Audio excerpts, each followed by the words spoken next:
সঙ্গে বাঙালির প্রেম বা মাছের প্রতি বাঙালিদের দুর্বলতা সর্বজন বিদিত। শুধু এক মাছের মাথা দিয়েই যে কত রকমের রান্না হয় তা একমাত্র বাঙালিরাই জানে। সাধারণ সবজিও অসাধারণ হয়ে ওঠে বাঙালিদের এই মৎস্য প্রেমের গুণে। আজ নিয়ে এসেছি তেমনই এক ঐতিহ্যবাহী বাঙালি রান্না, মাছের মাথা দিয়ে বাঁধাকপি। আসুন দেখে নিই কম জাদু বলে এই রান্নাটি আজ ঘরে ঘরে সমাদৃত।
আজকের পর্বটি আপনাদের কেমন লাগলো অবশ্যই কমেন্ট বক্সে জানাবেন।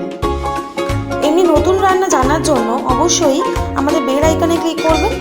আমাদের চ্যানেল ফ্লেভার্ড ফ্যান্টাসিয়াকে অবশ্যই লাইক, শেয়ার এবং সাবস্ক্রাইব করতে ভুলবেন না। ধন্যবাদ।